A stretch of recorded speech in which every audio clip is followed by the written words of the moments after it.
something, I like to share some ideas and thoughts with you. I'm not asking that you believe anything that I say. I'm not asking that you agree with me. I'm merely asking that you stand on and in the conversation that we'll share with you this evening. And if there's something that I say that can fit and work for you, I say use it. If not, discard it and let it be. Is that all right? Yeah. Say, that's fair enough. Very good. All right.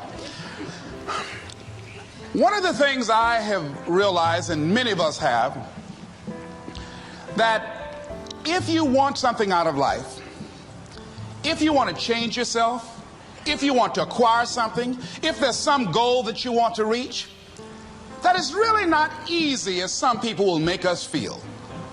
That living your dream, changing your behaviors, overcoming negative habits, it's challenging. It's hard. That living alone is just very difficult. And once we begin to come to grips with the fact that living is difficult, life is very challenging. I heard a song once by a guy named Dimples called, "If It Ain't One Thing, It's Another." I say to you, if it ain't one thing, it's 12 others. Always something. You will never ever have a problem-free moment in life. Somebody said, and I like this, that you either in a problem or just left one or headed toward one. Anybody found that to be so? Raise your hand if you know what I'm talking about. I mean, there's always something. So how do we begin to nurture that hunger? What are the characteristics or the qualities of people that are hungry? What will it take for me to get some of the things that I want? And being hungry for those things. Number one, you've got to work on yourself. It's very important that you engage in an ongoing process to develop you. Spend more time on yourself than what you've been spending. It's very important. You owe that to yourself. I was reading a book by Og Mandino called The University of Success. Read one line, gave me a chill. I didn't have to read anything else in the book. He said, many of us never realize our greatness because we become sidetracked by secondary activity. We spread ourselves too thin. Don't know how to say no. And we find ourselves doing all kinds of things and never ever have time to do those things that we need to do to work on ourselves. And then there goes a second. There goes another second. There goes another second. And we can't stop and hold time. And before you know it, you wake up one day and you're behind in your dreams and your bills.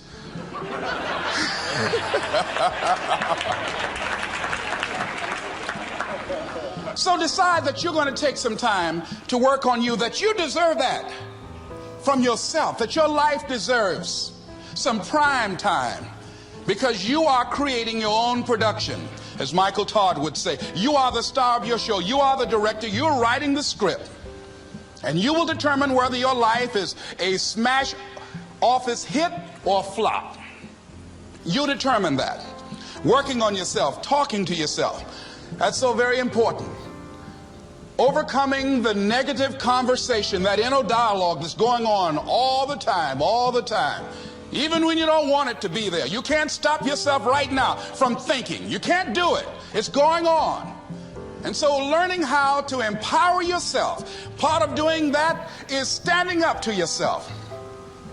You've got to stand up inside yourself sometimes and say, shut up. You've got to do this. I was going to give a presentation, and this voice inside of me saying, you can't do this. You don't have everything it takes. I shut up. Yeah, I'm behind on my bills, and you're telling me what I can't do. I have got to do it. You'll get scared sometimes. Your mind will go blank on you. Some people you will allow to unnerve you, and you wonder, what's wrong with me? I'm not crazy. That's why you've got to learn to make a conscious, deliberate, determined effort to stand up inside yourself. Working on yourself, watching that inner dialogue, it will determine the quality of your life. I don't believe this. I know this. I've had a challenge of losing weight. I'm walking through the airport, this voice say, why don't you have some M&M peanuts? No!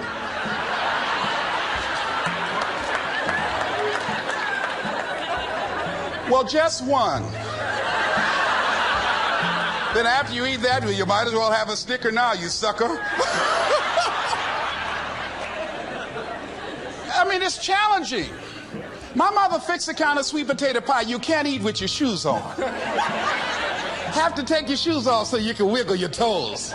It sticks on my fingers. It says, eat it. One little bite won't hurt. That voice, constantly. Little demons from Colonel Sanders driving my car in there. I had to say, no. I'll diet tomorrow. I saw a skinny man get hit by a truck. Had he had a little bit more weight, he might have lived, you know. Some of you know what I'm talking about. Raise your hand if you know that. That voice is awesome. So you have got to stand up to that voice. When you're working on something you want to achieve, you have got to stand up to that voice. You've got to sell yourself every day on your abilities, on what you're doing, on the goal that you want to reach. You've got to sell yourself every day, according to your level of belief. It will manifest itself in what you're doing. Whatever we have right now, whatever we're demonstrating in our lives, is a result of what we believe subconsciously that we deserve.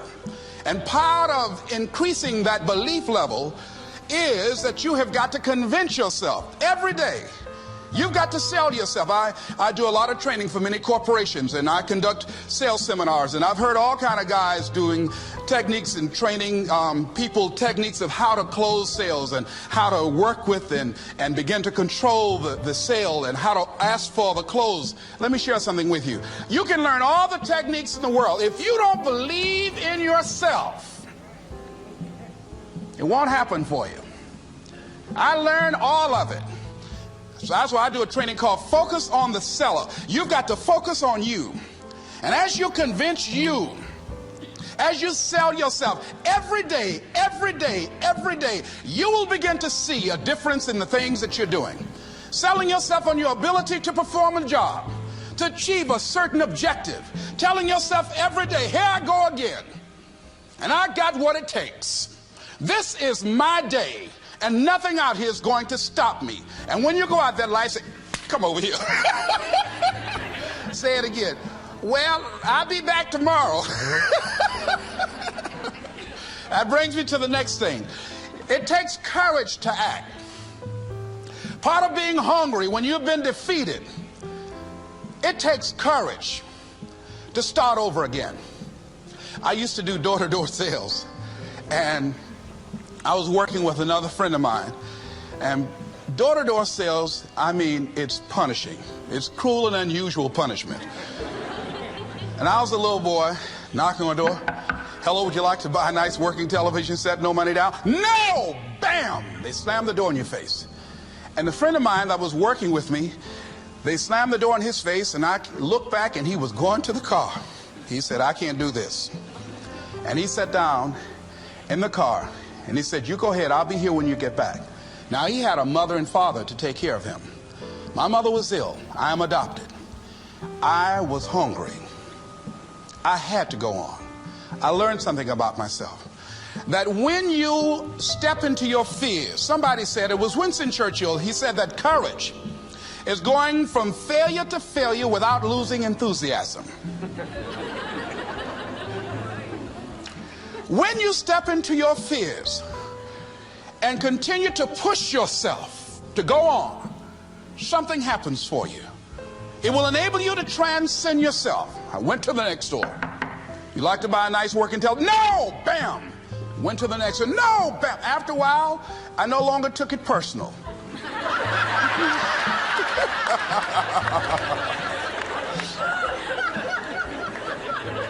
And I began to play a game. I said, well, I know there's a yes out here somewhere, and I'm going to keep on until I find it. And I'm not going home until I do. And I continued to knock on doors. And then somebody eventually would say yes. And I said, are you sure? And I would go in there and I would get the sale. When you have something you want to do, if you don't develop the courage to do that which has been given you to do, and you spend a lot of time going around trying to convince other people or trying to get their approval, what will happen is that you will lose your nerve. And other people will convince you that what you're doing doesn't have any value, and you'll give up on your dream. It's an interesting thing about life, I've also found, that if you don't have the courage to act, sometimes, and particularly, if you have something special to do, life will move on you. If it were not for life, I would still be a disc jockey. I didn't just leave voluntarily to go to the state legislature. I was fired. I was working on a job, and I came home one day. I was married at the time, and I told my former wife, I said, that guy Bert I work for is stupid. She said, if he's so stupid, why does he sign you a paycheck? Now, you see why I divorced her, right? I couldn't stand her. That night, I could not sleep well. Here was a guy that was controlling my life. I was going through all kinds of changes because this man controlled my paycheck. And it was Carlyle who said, truth crushed to earth shall rise again. Winston Churchill said, the truth is incontrovertible. Malice may attack it, ignorance may deride it, but at the end there it is. And we know scripture that says, ye shall know the truth, and the truth shall set you free. And the truth that I had to come to grips with, that I wasn't in charge of my destiny. The truth was that I wasn't giving all that I had. The truth was that there are some things that I wanted to do, but I didn't have the courage to act on those things. And the truth was that Bert Childs was a blessing to me. He made life so miserable for me, I had to start looking at my life differently. I started going to work earlier. I started being the last one to leave there. I started working harder than anybody else. The other guys could not. Why would you work so hard, Les? I said, I'm not working for them. I have been cheating, Bert, I thought. I've been cheating myself and my family. Wherever you are, whatever you're doing, do it with everything that you have. Develop the habit of giving more than what you're paid for. Develop the habit of setting standards that others will be measured by. Someone said, do not go where the path may lead, but go where there's no path and leave a trail. All right? It is easy to be negative today. It is easy to have low morale today. I was at a corporation and they're going through downsizing and going to lay off some 1,500 people over the next few weeks. It's very depressing there. And those people that stay there 9 times out of 10, they're just going to do just enough to keep from getting fired. Anybody can do that. But if you can begin to harness yourself and say that where I am, I'm going to do the best I can with what I got, because that is an expression of who I am. If you get into the habit of just being mediocre, it will become a part of your consciousness. If you get in the habit of giving less than what you have it within you to give, it will begin to reflect itself in your personality. It will begin to damage you psychologically. And you don't want to be a part of that kind of self-destructive behavior. And so you want to set some high standards for yourself.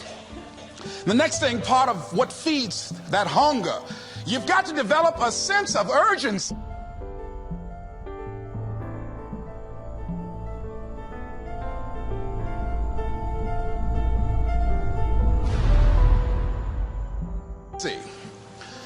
Aurelia said, stop living your life like you have 1,000 years to live. In life, you're either here today and you're gone today. If there's something that you want to do and you can't do it all at one time, do just a little bit of it. I like what Robert Schuller says. He said, by the yard it's hard, but inch by inch anything is a cinch. Do just a little bit of it. A friend of mine, Bobby Kerr, used to be a roommate. Bobby wanted to go into the area of public relations. He loved working with the public. Young lady he wanted to marry named Clarice. Bobby was a great procrastinator. Pretty soon the job where Bobby worked, they transferred him to another location.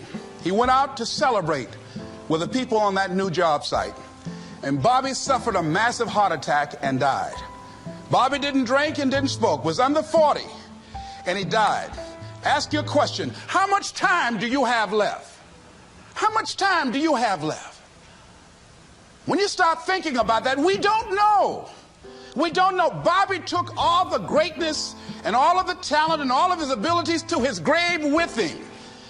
One of the things he could have put in parenthesis under his name, he didn't use all his stuff. And most of us do that. Most of us don't use the stuff that we have brought into the universe. And we want to make a conscious, deliberate, determined effort to start living life with a sense of urgency and using what we've got. Using ourselves up. Sharing what we brought into the universe to share. Because if we don't, nobody else will. Stop wasting valuable time. Knowing that if we begin to live our lives as if each day were our last, our lives will take on a whole new meaning. They take on a whole new expression. Valuing each moment that we are blessed with. The next thing that begins to nurture that hunger, honor yourself as your word. Don't give your word out lightly. When you throw your word out there and you don't honor it, it makes a statement about you. If you decide to maintain a sense of integrity with yourself, that if I speak it,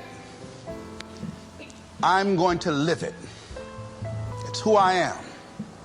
And I'm going to be very cautious in how I give my word to others, and most of all with the commitments that I make to myself.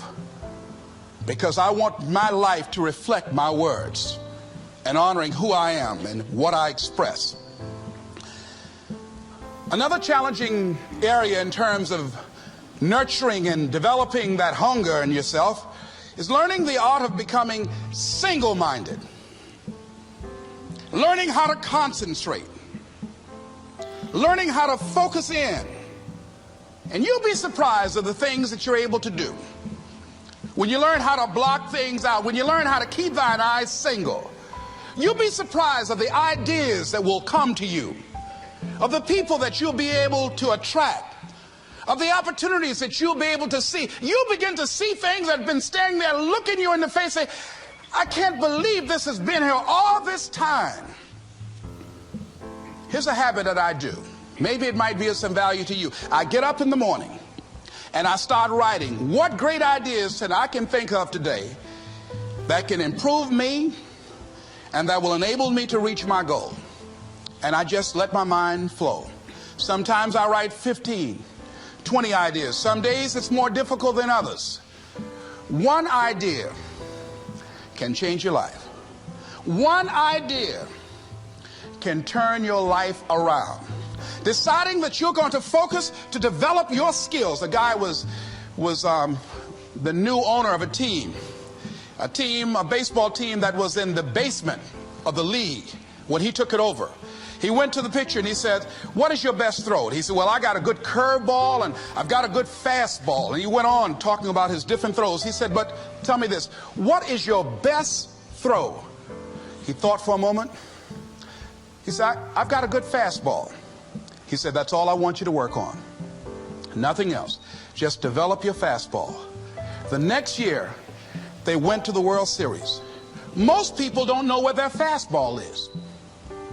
Most people go through life never discovering what their talents are. Most people never develop their talents. They have skills and abilities, but if you don't nurture them, if you don't develop them, they will never serve you. Your gifts can take you many places if you develop your gifts. Most of us don't like to do those things that come easy to us. I've always loved to talk to people. I decided, taking this advice, to develop my skills as a speaker. And my gift has developed and it's taken me many places. You have something that you brought to the universe. And that if you decide that my life deserves my developing this, what I do well, and becoming the best at it and mastering myself and seeing what I have within me, if you decide to drop your buckets where you are and develop your gifts, I grant you, you'll never ever be without. I grant you that your gifts will take you places that will literally amaze you. I grant you that if you begin to work to develop your gifts, you'll develop a strong sense of happiness. You'll get a larger vision of yourself, because part of beginning to get a larger vision of yourself, all of us need some area of our lives where we can have a feeling of competence. That people know when they think about this area, that's something you do. That you eat and sleep that. And that you do that. You do that. And people know it. And you know it. And you know that you know this. If you don't know anything else, you know this. Can you tell I know what I'm doing? Oh, hello. You know this. So you've got to work on it. When other folk are having a good time, you've got to have the strength of character to concentrate, to read, to digest information. If you decide in any particular area that you're concerned about, to make a conscious, deliberate, determined effort to read one book a month in that area, in 5 years, you'll be among the top 5% experts in the world. I read a minimum of 2 books a week. The average American reads only 1 book a year. If you decide that area that you love, that you are going to master that particular area, in this era of accelerated change, overwhelming complexity, and tremendous competition, as you begin to develop and expand your skills and your talents and your vision of yourself, you will always be in control of your destiny. The next thing is, whatever it is that you want to do, you want to do it massively. I have a friend who was telling me that his sales were down. I said, well, how many phone calls you make a day? He said, 25. I said, double them. Make 50 or 75 or 100. He said, oh man, that's just too much. I said, what do you mean too much? You behind on your bills? You're talking about too much? You know one way to get back on your feet real quick is to miss 2 car payments? You talking about you're tired? There's no competition out here. Decide that you're going to push yourself. Most people won't do that. Most people give up on themselves easily. You know the human spirit is powerful. There's nothing as powerful. It's hard to kill the human spirit. They asked Benjamin Disraeli, a man who became the head of a country at a time when Jews were not allowed out after 10 o'clock. They said, how did you do it? How did you achieve it against such great odds? He said, nothing can resist the will of a people that will stake even their existence on the extent of their purpose for good. That when you have a made-up mind, when you decide that you want to do something, I was reading something the other day, he said, the power to hold on in spite of everything, the power to endure, this is the winner's quality. The hunger, the ability to face defeat again and again without giving up. This is a winner's quality. You have that quality within you. When you're hungry, you don't care about the facts. You don't care about the odds. Doug Williams played for the Washington Redskins, quarterback. John Elway of the Denver Broncos in the Super Bowl. Everybody was talking about Elway. After the Super Bowl, when Doug Williams made a historic passing game, they asked him, said, how were you able, in spite of all of the negative publicity saying that you couldn't win, how did you do it? He said, I ignored my critics. I just didn't pay any attention to them. I ignored myself because they kept on saying it so much. There were times I doubted whether or not I can do what I needed to do. There's a Doug Williams in everybody here. There's greatness in you. And you've got to learn how to tune out the critics outside and the critic inside. And since I'm going to do this, I'm going to harness my will. And I'm not going to let anything stop me. I deserve this. I'm going to do it until. And this friend, I told him, said, start increasing your calls. I said, I make 100 calls a day. I got a callus in my ear. My ear kind of dark. You can't see it, but it's there.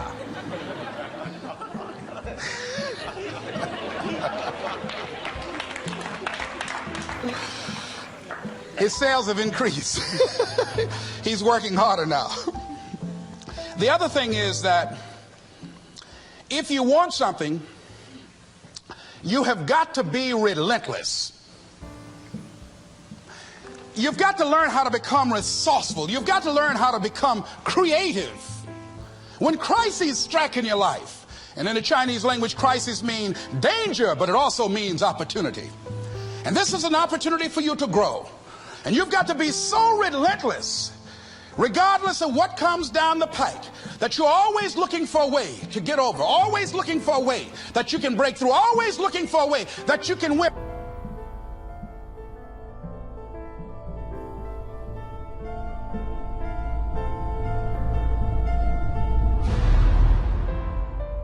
And always looking for a way that you can strike a telling blow. And pretty soon, I think there's some people watching us in the universe that say, wait, let's call a meeting over here. You know that guy Mustafa? Look at him down there. He won't stop. Just that fool don't know he can't get over. Look here. Why don't we do this? Let him go and let's mess with somebody else. Let him go on through.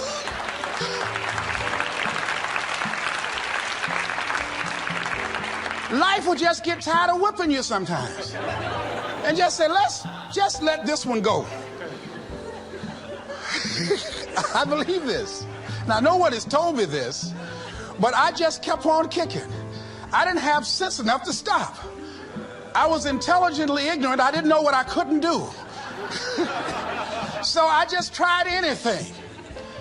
And the fascinating thing about life, because you can't get out of it alive, you might as well have a good time, you know? You might as well have a good time. Live your life with passion, with some drive. I was giving a seminar the other day, and I mentioned that I was going to do some training in August with some young teenagers and take about 100 away to a 2 or 3 day camp and wipe them out. Been working on this. So after the speech, one of the parents walked up to me and said, Mr. Brown, I'd like for you to do something for my son. He's not motivated.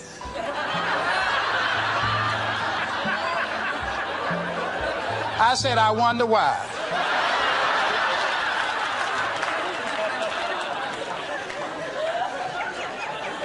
I wonder what's wrong with him. He had no fire whatsoever. See, what you do speaks so loudly folk can't hear what you're saying. And so if you don't have any fire, you know, you've got to watch the people, the relationships that you develop. Have people of kindred mindsets. If you're around folk who are dead and negative all the time, they will affect you. You want people that are around you that have smiles on their faces, looking good. I was telling a group last week, Abraham Lincoln refused to hire a guy because of his face. They said, but the guy can't help it. He said, anybody over 30 is responsible for their face. If you have some depressing face looking at you every day, it affects your blood pressure. Keep these dead faces away from you. It's contagious. This is serious. So you've got to watch your countenance, watch your face, have an uplifted expression, watch your body posture. All of these things affect you psychically. You got to be the kind of person that you are fearless. Fearless. Folk leave fearless people alone. There's some people walk through a neighborhood and every dog in the neighborhood would bark at them.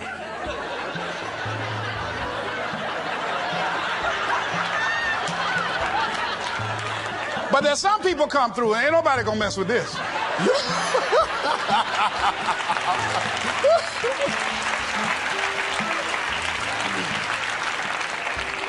You are unstoppable. And because you are unstoppable, because you've got power that you haven't even begun to use yet, You owe it to yourself to release your brakes. How many of you have the experience of pulling out of your driveway and you mashed on the accelerator and the car was just going, and couldn't move, and you mashed harder and it couldn't move, and then you discovered you had your emergency brakes on, and then you release those emergency brakes and it goes, choo!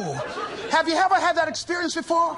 Most of us go through life with our brakes on, holding back, not giving all that we have, not sharing all of ourselves. Most of us go to our graves still holding on rather than releasing it. What are some of those things that keep us from releasing it? Because of past experiences, past defeats, past pain. We look back, well, it didn't work out then. It probably won't work out now.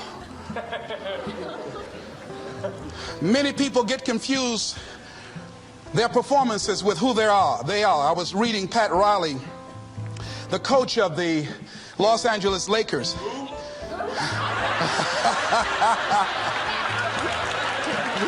But you're going to like this quote here.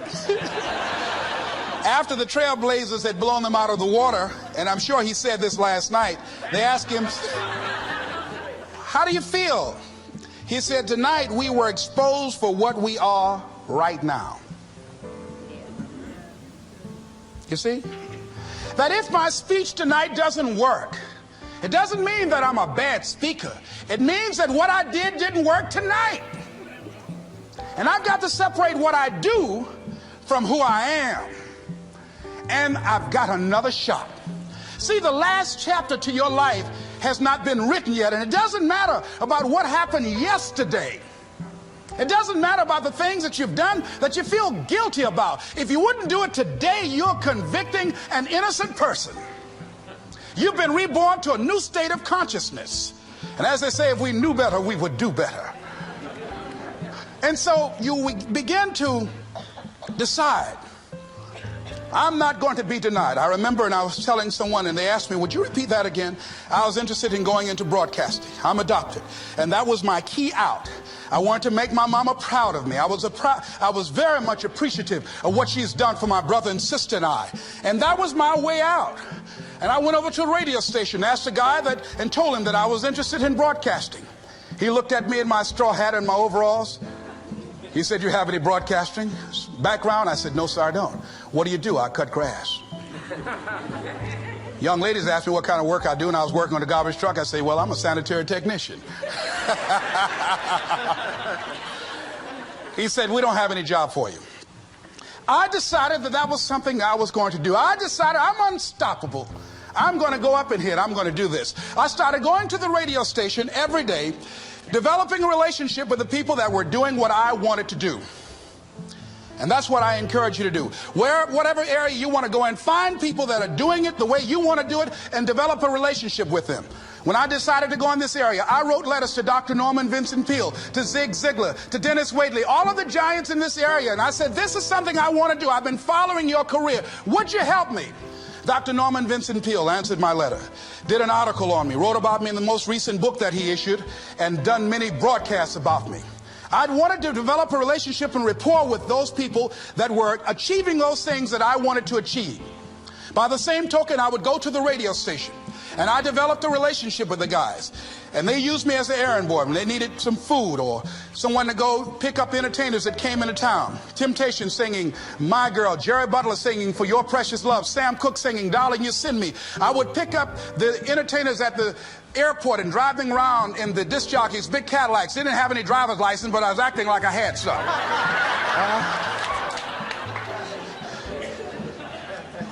Every day I used to go home and work on my communication skills, developing myself. It was Whitney Young. He said, it's better to be prepared for an opportunity and not have one than to have an opportunity and not be prepared. Start working and developing yourself now and prepare yourself for what it is that you want, because you expect to get it. And when the disc jockeys were in the control room, I would go in and watch them and develop a trust level, and they would let me stay, and I would watch and observe them working the controls. When you want something out of life, don't worry about how you're going to get it. How is none of your business. The most difficult thing it is to hold the vision. It's to hold the vision. So there I was at the radio station, A guy was on the air and he started to drink by the name of Rock. I was outside the window looking at him and watching. Hungry and ready, saying, drink, Rock, drink.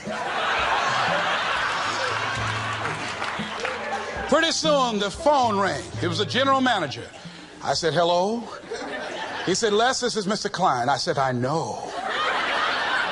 He said, Rock can't finish his program. He's slurring his words. I said, I know. Can you work the controls until one of the other disc jockeys come in? Would you call them? I said, yes, sir. I hung the phone up. I said, now he must be thinking I'm crazy. I called my mama and my girlfriend Cassandra. I said, y'all come out on the front porch and turn up the radio. I'm about to come on the air.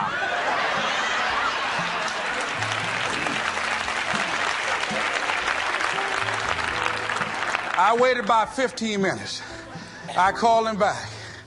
I said, Mr. Klein, I can't find nobody. He said, well, why don't you go in there and work the controls until they get there? And don't say nothing here. I said, yes, sir. I couldn't wait to sit down at that turntable, Mustafa. I said, look out, this is me, LB, Triple P, Les Brown, your platter playing Papa. There were none before me, and there will be none after me. Therefore, that makes me the one and only. Young and single and love to mingle, certified, bona fide, indubitably qualified to bring you satisfaction and a whole lot of action. Look out, baby, I'm your love man. I was hungry.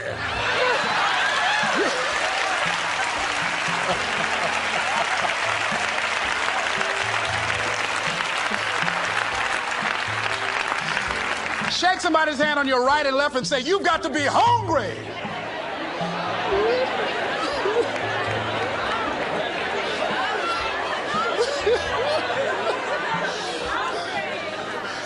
Boy, y'all something else. You hear me? You want to be persistent about what it is that you want to achieve. Alexander Graham Bell said, what this power is, I cannot say. All I know is that it exists, and it becomes available only when a man or a woman is in that state of mind in which he or she knows exactly what he or she wants and is fully determined not to quit until they find it. When our children are learning how to walk, how many times will your baby attempt to walk and fall and you just say, just sit down, don't try anymore, you've fallen 20 times. Just sit down somewhere, busting your lip and everything, getting in folks' way. When will a baby walk? It will walk when it walks. That's when it will walk. Les, when will you be known nationally as the motivator? I will be known when I'm known. That's when I'll be known. Don't get caught up in, well, I've tried it 4 or 5 times and things didn't work out. If there's something that you want and you're hungry for it, you've got to do whatever is necessary until. And when you give the best you can and that's not enough, you must do what is required. And don't give up on yourself. Don't throw the towel in so quickly. Many people give up on the 1-yard line, where if they have the determination just to keep on knocking. It's a funny thing about life. If you're home one day and someone is knocking on the door and you say, I don't want to be bothered today, and if that person just keep on knocking, say, can you believe that fool's still knocking? Pretty soon you say, what is it? What do you want? And that's how you've got to be about your dream. Some people, well, I guess ain't nobody home. I knocked on the door, but nobody came. I heard the television on and people were moving around, but I guess opportunity probably went out the back door. Oh, no. See, life is not just that simple. It's not that cut and dry. And that's why most people never realize their personal greatness, because they're casual about life. And when you are casual about life, you will end up a casualty. Life is serious business. So I encourage you to be persistent, to not decide that, well, I've done the best I can. I guess I just can't have it. Don't make that decision. Many of us make premature decisions about ourselves. Calvin Coolidge said something, a man who was a president that was not known for his eloquence or making any historical decisions, but something he wrote about persistence. And he says, press on. Nothing can take the place of persistence. Talent will not. The world is full of unsuccessful people with talent. Genius will not. Unrewarded genius is almost a proverb. Education alone will not. The world is full of educated derelicts. Persistence and determination alone are omnipotent. There's a person that is the embodiment of persistence and determination. A person who decided that some time ago that I'm not going to take anything to my grave with me. I'm going to use myself up, and I'm going to give and give and give until my last breath. This summer, I'm going to be working for her and with her, doing training, teaching young people techniques and strategies on how to manifest their personal greatness, teaching them techniques and strategies that will change them at the subconscious level, changing their value systems, and let them see the major role they can play in society. Let's give Mrs. Rosa Parks a round of applause, if you please.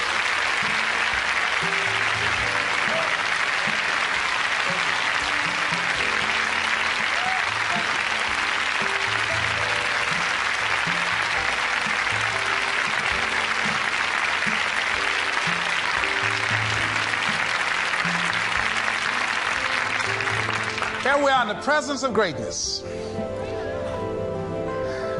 Mrs. Parks, people over here couldn't see you. Would you come up? Could you? She's such a beautiful person.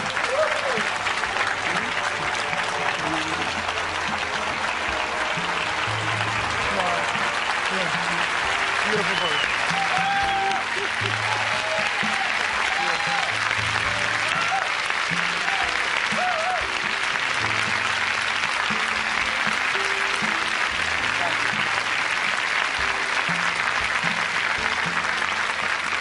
I encourage you to see Mrs. Parks and Mrs. Elaine Steele about the Rosa and Raymond Parks Institute for Self-Development. If you're interested in your children participating in that, they have some information over here to share with you.